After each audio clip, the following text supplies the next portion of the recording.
সম্মানিত দর্শক, বর্তমান সরকারের ভিতরে এক শ্রেণীর মানুষ আছেন যারা শেখ হাসিনা যে বাংলাদেশে ছিলেন কোনদিন প্রধানমন্ত্রী এই বিষয়টি স্মরণ করতে চান না।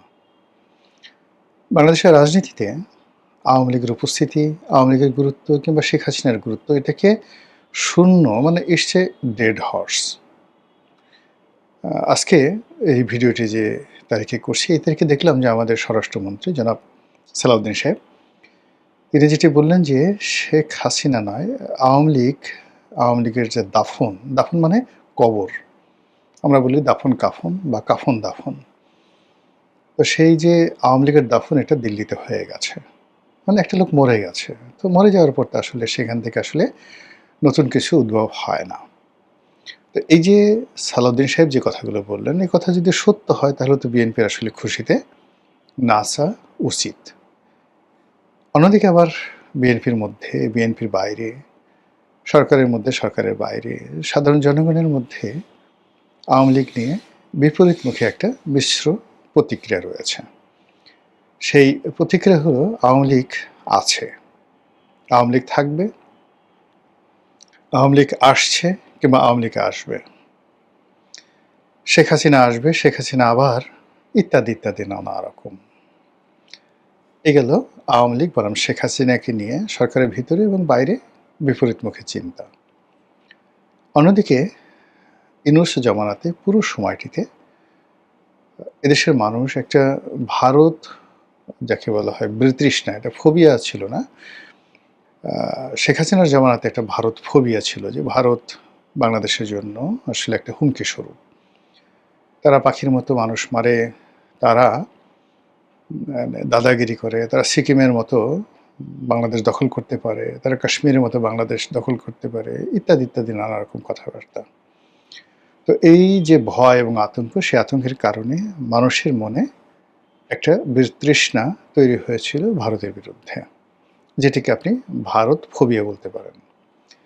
কিন্তু ইউনূস জমানাতে এসে বিভিন্ন প্রচার মাধ্যম, বিশেষ করে সামাজিক মাধ্যম, এখানে জামাতের বট বাহিনী থেকে শুরু করে বিদেশ থেকে যারা ইউটিউব করে তারা, বা বাংলাদেশে যে যে সকল মূলধারার গণমাধ্যম তাদের মধ্যে কয়েকজন আছেন, তারা এতটা প্রবল ভারত বিরোধী হয়ে পড়লেন, অবস্থা দৃষ্টে মনে হচ্ছিল যে বাংলাদেশ এবং বাংলাদেশের জনগণ জাস্ট লাইক রোমান সম্রাট জুলিয়াস সিজারের জমানাতে রোমানদের যেরকম ক্ষমতা ছিল, বা জুলিয়াস সিজারের যে সারা দুনিয়াতে যে ক্ষমতা ছিল, কিংবা ধরুন নেপোলিয়ন বোনাপার্টের সময় ফ্রান্সের যে ক্ষমতা ছিল, ফ্রান্সের নাগরিকদের যে ক্ষমতা ছিল। তো এরকম যে একটা অবস্থা, অথবা মহারানী ভিক্টোরিয়ার সময়টাতে ব্রিটিশ নাগরিক এবং ব্রিটিশ সাম্রাজ্যের যে আধিপত্য ছিল সারা দুনিয়াতে, বাংলাদেশ সম্ভবত ওই পর্যায়ে চলে গেছে। আর অন্যদিকে ভারত হলো বাংলাদেশের জন্য একটা ছোট্ট কলোনি। আমরা ইচ্ছে করলে মায়ানমারের মংডু পর্যন্ত দখল করতে পারি, কেন আমরা আরাকান রাজ্য দখল করে নিচ্ছি না? এই ধরনের প্রচারণা আমাদের দেশে ইউনূস জমানাতে প্রবল ছিল। আর ইউনূস সাহেবকে আমরা নক্ষত্রের রাজা মনে করে, অর্থাৎ এই নক্ষত্রমণ্ডলীতে যত নক্ষত্র রয়েছে সেই নক্ষত্রের মধ্যে সবচেয়ে উজ্জ্বল জ্যোতিষ্ক হিসেবে আমরা তাকে মনে করতাম যে এই পৃথিবীতে তার কোনো বিকল্প নেই। আর বাংলাদেশে আমরা যারা জনগণ আছি 18 কোটি মানুষ, 18 কোটি মানুষ মানে 18 কোটি সেনাবাহিনী।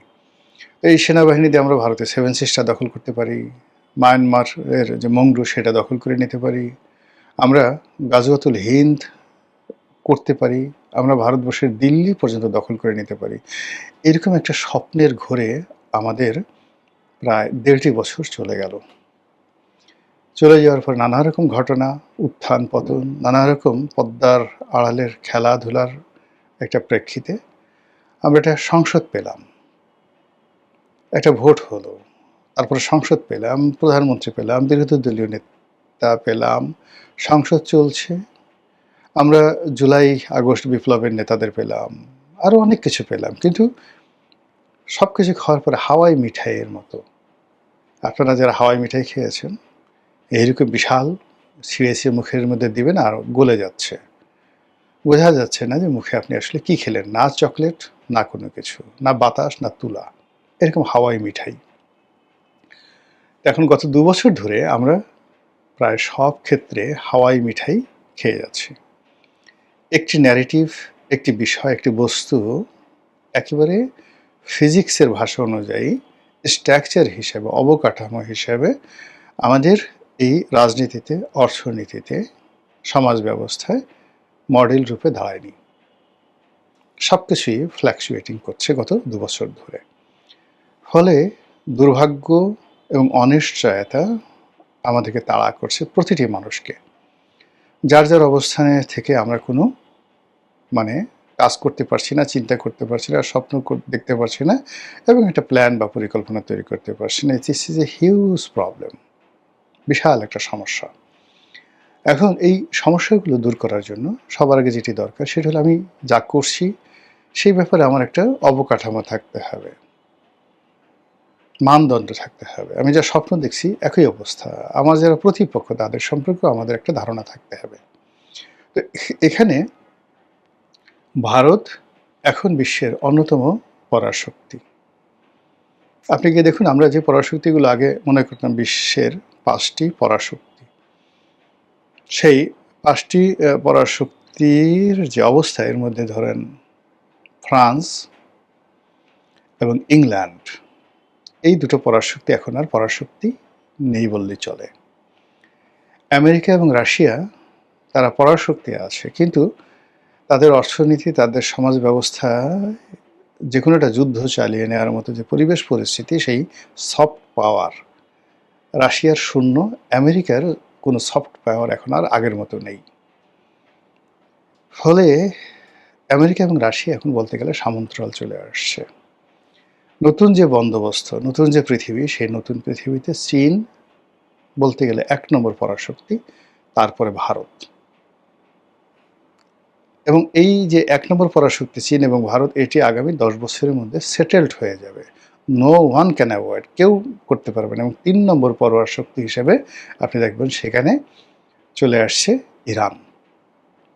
এই হলো বর্তমান রাজনীতির ফিজিক্স।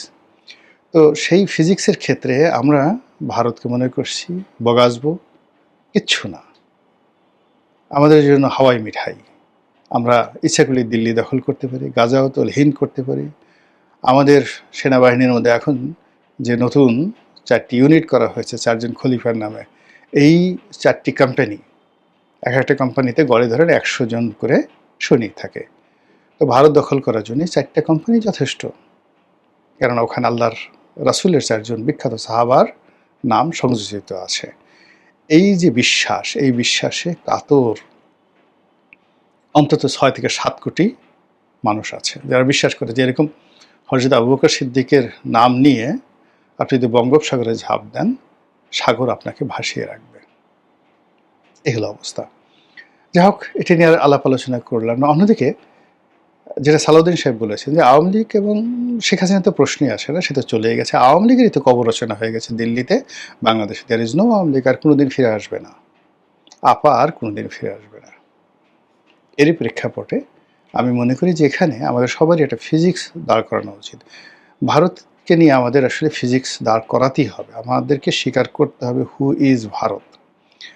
আজ ভেনেজুয়েলা, আপনি গিয়ে দেখেন আমাদের মতো রাষ্ট্রের চাইতে ক্ষমতা, বিত্ত, বৈভবে ভেনেজুয়েলা এখন কোন পর্যায়ে আছে।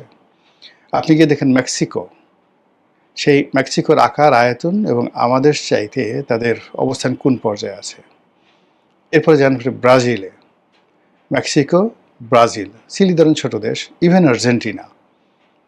এই যে ল্যাটিন আমেরিকার দেশের বাইরে আবার তাদের প্রতিবেশী কানাডা, এই রাষ্ট্রগুলোর সঙ্গে প্রতিবেশী রূপে আমেরিকা আসলে কি আচরণ করছে, সেই তুলনায় ভারত আমাদের সঙ্গে কি আচরণ করছে। এই রাষ্ট্রগুলো, অর্থাৎ ল্যাটিন আমেরিকার যে রাষ্ট্রগুলো, যেগুলো আমেরিকার চারিদিকে আছে, ইভেন এখন ইউরোপের বন্ধুদেরকে টিটকারি করে যে ধরনের কথাবার্তা ডোনাল্ড ট্রাম্প বলছেন, ইতালি যারা একসময় সারা পৃথিবী শাসন করতেন, রোমান সাম্রাজ্য, holy Roman empire, more than 1000 years ruled around the world, সারা পৃথিবী শাসন করেছে। এবং দ্বিতীয় বিশ্বযুদ্ধের সময় তারা অক্ষর শক্তির দ্বিতীয় অংশ, জাপান তৃতীয়, হিটলারের পরে যেটার নামটা আসে সেটা হল মুসোলিনি। সেই মুসোলিনির যে ফ্যাসিজম, সেই ফ্যাসিজমের ভিত্তি করে এখন বর্তমান যিনি ইটালির প্রেসিডেন্ট রয়েছেন, মানে ইটালির যিনি এখন প্রেসিডেন্ট, তো প্রেসিডেন্ট না প্রধানমন্ত্রী আমার ঠিক এই মুহূর্তে মনে আসছে, যে ভদ্রমহিলা, সেই তাকে নিয়ে বলা হয় ইউরোপের সবচেয়ে এই মুহূর্তে পাওয়ারফুল যে কজন লোক আছেন, তার মধ্যে জার্মানির যিনি চ্যান্সেলর রয়েছেন তিনি, এবং এখন ইটালির এই যে ভদ্রমহিলা যিনি আছেন মেলানি। তো এই যে মেলানি, ট্রাম্প বলছেন যে মেলানি আমার সাথে ছবি তোলার জন্য পাগল হয়ে গেছে, অনেক হাতে পায়ে ধরেছে, তারপর আমি ছবি তুলেছি। তো বুঝেন যে ঠাট্টা কাকে বলে।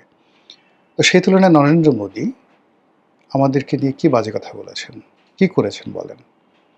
ডোনাল্ড ট্রাম্প যে কাজগুলো করেছেন তার কি করেছেন, অথবা পুতিন তার আশেপাশে যারা প্রতিবেশী রয়েছে, একমাত্র চীন ছাড়া তার আশেপাশের অন্য সব প্রতিবেশীর সঙ্গে চীন এবং রাশিয়া, চীন এবং ইরান ছাড়া তাদের সাথে পুতিন কি আচরণ করছেন, তার 1000 ভাগের 1 ভাগ আচরণ তো মোদী করেননি আমাদের সঙ্গে।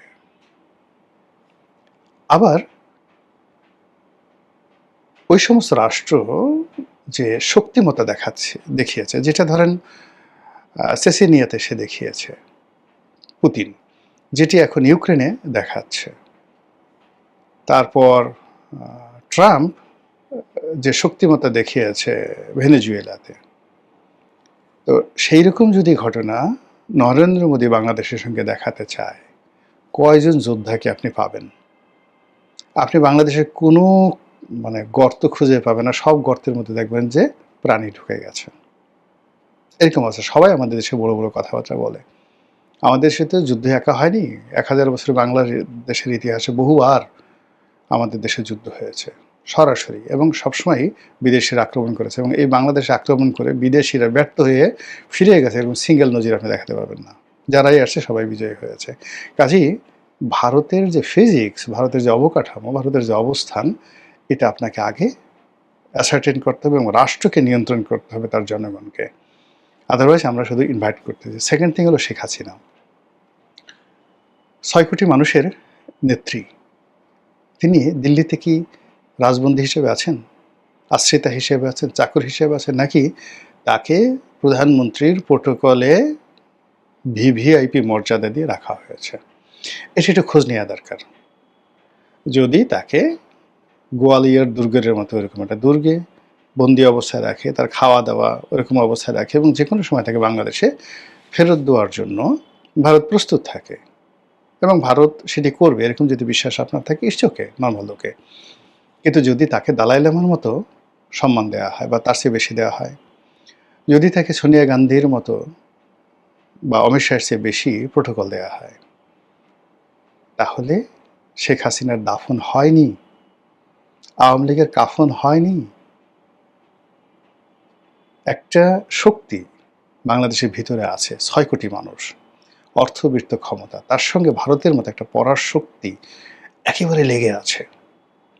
আপনি চিন্তা করেন যে যে হিট আমেরিকা করেছে ইরানের উপরে, যদি রেজা শাহ পাহলভীর একটা সংগঠন থাকতো, রাজনৈতিক দল থাকতো আওয়ামী লীগের মতো, আপনি কি পরিস্থিতি তৈরি হতো বলেন তো? ভারত যদি আমেরিকা যে কাজগুলো ইরানের সাথে করেছে, তার 100 ভাগের 1 ভাগ বাংলাদেশের সাথে খালি জাস্ট শুরু করে, আপনি আওয়ামী লীগের যে সমস্ত লোক গর্তে বসে আছে, তারা কি বসে থাকবে? তারা কাকে কাকে চুমা দেবে? একটু বোঝার চেষ্টা করুন। এই বিষয়গুলো অনুধাবন করে যদি সময় থাকতে সাধন করা হয়, সেটা ভারতের সাথে হোক, আওয়ামী লীগের সঙ্গে হোক, নিজের জনগণের সঙ্গে হোক, নিজের দলের কর্মী এবং সমর্থকদের মধ্যে হোক, হোয়াট এভার মেবি, আপনি আপনার মতো প্রস্তুতি নেবেন, কথা বলবেন, কিন্তু তার আগে রাজনীতির কেমিস্ট্রি, ফিজিক্স, জিও পলিটিক্সের কেমিস্ট্রি এবং ফিজিক্স, এটা বুঝতে হবে। আর এটা যদি না বুঝেন, তাহলে আপনারা সবাই বিপদে পড়বেন, আমরাও বিপদে পড়ব, দেশ বিপদে পড়বে, এবং মহান আল্লাহ আমাদের সবাইকে সেই বিপদ থেকে যেন রক্ষা করেন এবং আপনাদেরকে হেদায়েত দেন, এই প্রার্থনা করছি।